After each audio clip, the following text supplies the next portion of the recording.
तो गाइस स्वागत है आपका एक और नई वीडियो में। तो आज आप अपने सामने देख पा रहे होगे वेन्यू एन लाइन को।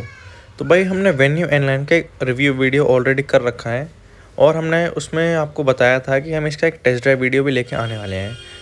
तो भाई आज ये वीडियो वेन्यू एन लाइन के टेस्ट ड्राइव के बारे में ही रहेगा, इसके pros and cons, engine, ride quality, इन सब के बारे में। तो भाई हम बताते हैं आपको धीरे धीरे एक एक करके। तो भाई हम सबसे पहले बैठते हैं गाड़ी के अंदर। तो यहाँ पे जैसे ही कोई भी पैसेंजर बैठेगा तो यहाँ पे उसको दिखेगा ब्लैक कलर का interior with little bits of red inserts, जैसे एसी वेंट्स में एसी वेंट्स के नॉब्स पे सीट्स की स्टिचिंग हो गई या फिर गियर नॉब्स हो गए। तो यहाँ पे ये एन लाइन की फील बरकरार रखता है। तो भाई यहाँ पे मैं अब आपको एक बार व्यू दिखाऊं कि ड्राइवर को कैसा व्यू देखने को मिलता है। तो यहाँ पे कुछ इस तरीके का स्टीयरिंग रहेगा इसका, जो काफ़ी स्पोर्टी लुक देता है। और आप मीटर भी देख सकते हैं यहाँ पे, ये आपको कुछ कुछ किया कैरेंस जैसा मीटर दिखेगा, जो कि ये फुली डिजिटल रहेगा अपना मीटर। तो भाई अब बिना टाइम वेस्ट करे सीधा आ जाते हैं इसके ड्राइविंग के बारे में, क्योंकि भाई ये एन लाइन है तो हम इससे ये एक्सपेक्ट करते हैं कि हमको ये काफ़ी स्पोर्टी फील दे। तो भाई इंटीरियर के हिसाब से तो हमें स्पोर्टी फील दे रही है। अब इंजन की और बात कर लेते हैं। तो भाई इस वेन्यू एन लाइन में हमको मिलता है 1 लीटर टर्बोचार्ज पेट्रोल इंजन, जो प्रोड्यूस करता है 120 horse powers and 172 newton metres of torque. और ये हमें मिल जाता है 7 स्पीड DCT ट्रांसमिशन के साथ। यही सेम इंजन और ट्रांसमिशन हमें i20 एन लाइन में भी देखने को मिल गया था, लेकिन i20 एन लाइन में साथ में IMT ट्रांसमिशन भी दिया गया था। लेकिन यहाँ पे वेन्यू एन लाइन में हमें सिर्फ और सिर्फ DCT ट्रांसमिशन ही दिया गया है बस।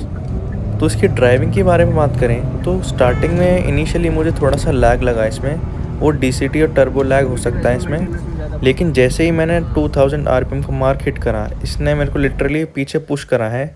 तो भाई पावर तो इसमें 120 हॉर्स पावर है, तो ये लिटरली फील होता है आपको। तो भाई अभी ये गाड़ी चल रही है स्पोर्ट्स मोड पे। स्पोर्ट्स मोड्स में ये पीक पावर निकालती है। इसमें और 2 मोड्स भी आते हैं, जो कि नॉर्मल और इको मोड है। नॉर्मल मोड हमारे सिटी ड्राइविंग के लिए हो गया। इको मोड वो है कि जब आपको थोड़ी सी एवरेज निकालनी है, क्योंकि तो अब इसमें देख सकते हैं हमने इसमें नॉर्मल मोड डाल दिया है, तो इसका मीटर की लाइट भी चेंज हो गई है, ब्लू हो गई है। तो ये दिखाता है कि भाई ये नॉर्मल मोड लग चुका है। तो इसमें थोड़ी सी पावर कम हो जाती है।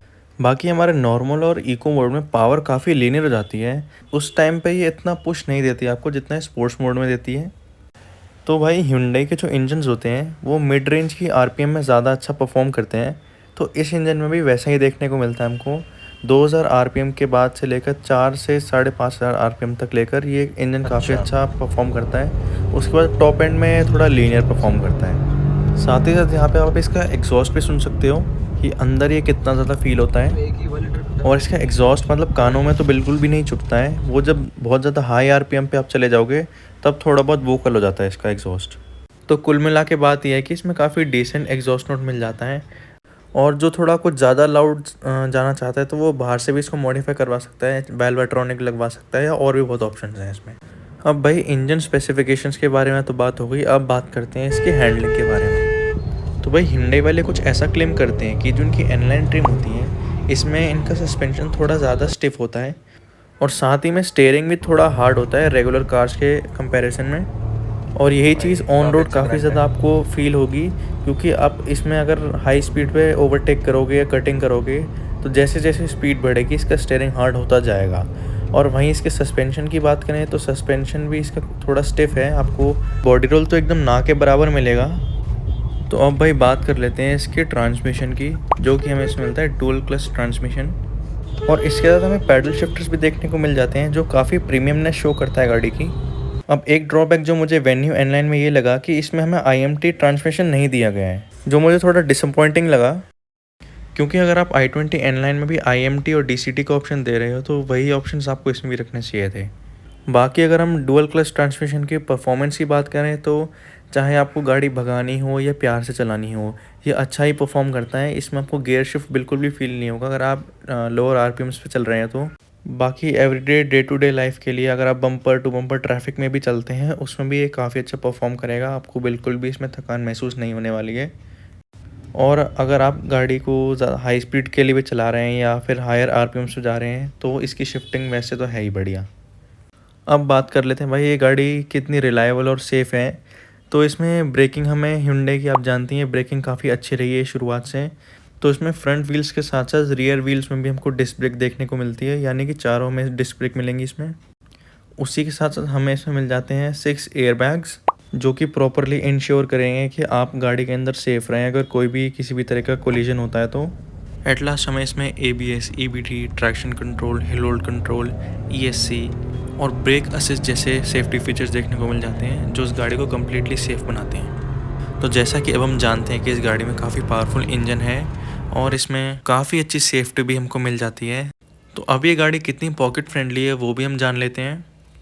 तो भाई Hyundai जो इस वेन्यू N-Line की माइलेज क्लेम करता है वो कुछ 18.1 किलोमीटर्स पर लीटर निकल के आती है। लेकिन अगर हम डेली लाइफ की बात करें तो माइलेज ज़्यादा डिपेंड करती है कि आप गाड़ी को किस तरीके से चलाती हैं। अगर आप गाड़ी को स्पोर्ट्स मोड पे लगा के रखें और फुल RPM पे खींचें तो ऑब्वियसली वो एवरेज कम ही देने वाली है। तो ये लगभग कुछ 6-7 तक ही देगी अगर आप इसको फुल अच्छे से खींच के चलाने वाले हैं तो। और वहीं हम इस गाड़ी को अगर नॉर्मल मोड पर चलाएं या इको मोड पर चलाएं और हम इसको प्यार प्यार से एक्सेलरेट करें तो ये गाड़ी हमको काफ़ी अच्छी माइलेज निकाल के दे देगी। लगभग ये हमको 14 से 15 तक की माइलेज दे सकती है। तो वही डिपेंड करता है कि आप इसको कैसे चलाते हैं। तो अगर ये अच्छी पावर निकाल रही है तो वहीं पे एवरेज भी कम देगी। बट अगर आपको एवरेज निकाल के चलानी है, आपको डेली ट्रैवल करना है तो आपके लिए इको और नॉर्मल मोड दिए हैं कंपनी वालों ने। तो ये काफ़ी अच्छा फ़ीचर दिया है मेरे हिसाब से। तो Hyundai वाले अगर यही सेम मोड्स वाले फ़ीचर i20 N-Line में भी दे देते तो ये काफ़ी अच्छा रहता। तो आप देख सकते हैं कुछ इस तरीके का स्विच दिया हुआ है मोड्स चेंज करने के लिए और कुछ ऐसे स्क्रीन में आपको यहाँ पे विजुअल्स देखने को मिल जाएंगे। बाकी अब बात कर लेते हैं कुछ इसके फ़ीचर्स के बारे में। तो इसमें हमको एक 8 इंच की टच स्क्रीन देखने को मिल जाती है जिसमें हमको blue link, Apple CarPlay, Android auto जैसे फ़ीचर्स देखने को मिल जाएंगे। और साथ ही में हमें इसके साथ 6 स्पीकर सिस्टम देखने को मिल जाएगा जो आर्केमिस का है। यहाँ पे ये थोड़ा डिसअपॉइंटिंग लगा मुझे क्योंकि i20 क्रेटा में बोस का स्पीकर सिस्टम आता है जबकि वेन्यू में अभी तक ये लोग आर्केमिस का ही दे रहे हैं। तो भाई बात कर लेते हैं कि भाई रियर वाले पैसेंजर को कैसा फील होगा वेन्यू N-Line में बैठ के। तो जैसा कि आपने अभी देखा रियर वाली सीट पे 3 लोग बैठे हुए हैं तो थोड़ा सा मेरे को लगा कि विड्थ थोड़ी कम लगी मेरे को। बाकी ये कि लेग रूम तो अच्छा है, इसमें थाई सपोर्ट भी अच्छा है। बट ये है कि 6 फीट से ऊपर के 3 एडल्ट्स इसमें कंफर्टेबली नहीं बैठ पाएंगे। बाकी ये है कि जिसकी हाइट 5'5" है या फिर 5'5" से लेके 6 तक इसमें ठीक ठाक बैठ पाएंगे लॉन्ग रूट्स के लिए। बाकी शॉर्ट रूट्स के लिए तो ये ठीक है, कोई प्रॉब्लम नहीं है इसमें। बाकी आप यहाँ पे देख सकते हैं इसका सनरूफ का साइज़ मुझे डिसेंट लगा। पीछे कोई भी बैठा हुआ पर्सन इसको ईजिली एक्सेस कर सकता है। एक नया फ़ीचर मुझे बहुत अच्छा लगा इसमें हमें डैश कैम मिलता है जो डुअल साइड रिकॉर्डिंग करता है।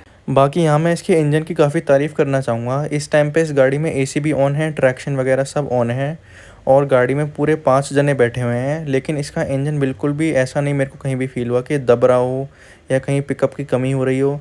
जैसे ही 2000 RPM टच करता है, जैसे ही टर्बो स्पूल होता है, ये गाड़ी एकदम से इंस्टेंट पिकअप देती है और थ्रू आउट द गियर से चाहे 3rd गियर हो 4th गियर हो उसका पिकअप बरकरार ही रहता है। बाकी इसमें हमें ग्राउंड क्लियरेंस काफ़ी अच्छा मिल जाता है। 195 mm का हमें ग्राउंड क्लियरेंस मिल जाता है जो भाई गुड़गांव या दिल्ली जैसे रोड्स के लिए काफ़ी ज़्यादा सूटेबल रहता है। अब बात कर लेते हैं कि भाई वेन्यू N-Line में आपको कितने वेरिएंट्स देखने को मिल जाते हैं। तो इसमें टोटल आपको 2 वेरिएंट्स देखने को मिल जाते हैं जो कि है N6 और N8 और यही दोनों मॉडल्स हमें डुअल टोन के साथ अलग से देखने को मिल जाते हैं। तो टोटल 4 हमें मॉडल्स मिलते हैं यहाँ पे। तो अब इसकी प्राइसिंग की बात करें तो इसका जो N6 वेरिएंट है विदाउट डुअल टोन वो पड़ता है हमको कुछ 13.9 लाख का ऑन रोड प्राइस। बाकी जो N8 है वो जाता है फिर हमारा 14.9 लाख। तो लगभग आपको ये 15 लाख की गाड़ी पड़ जाती है टॉप मॉडल।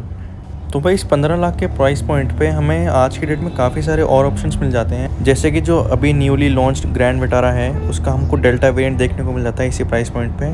बाकी Hyundai की तरफ से आने वाली वर्ना और क्रेटा भी हमको देखने को मिल जाता है बट उसके टॉप मॉडल्स हमको नहीं मिलते हैं। साथ ही में XUV300 और किया सोनेट जैसे भी हमको गाड़ियाँ इस प्राइस पॉइंट पर मिल जाती हैं। लेकिन ये सब गाड़ियाँ Hyundai N-Line जितने पावरफुल इंजन और इतने स्पोर्टी लुक्स प्रोवाइड नहीं करती आपको। वो चीज़ आपको सिर्फ N-Line के लिए ही मिलती है जिसके लिए आप एक्स्ट्रा पैसे पे कर रहे हो यहाँ पे। तो यहाँ पे जो रेगुलर वेन्यू आती है हमारी SX ऑप्शनल टर्बो मॉडल आता है जो हमारा, और वेन्यू N-Line N8 में हमको लगभग 70,000 का डिफरेंस देखने को मिल जाता है। उसमें यही सारे में कॉस्मेटिक चेंज, एग्जॉस्ट वगैरह हो गया, ये डिफरेंस हमें मिल जाता है। बाकी Hyundai वालों ने काफ़ी कमाल की ट्रिक निकाली है क्योंकि हमें नॉर्मल वेन्यू पे 6 महीने की वेटिंग मिल जाती है जबकि हमें वेन्यू N-Line पे 1 महीने की वेटिंग देखने को मिल रही है।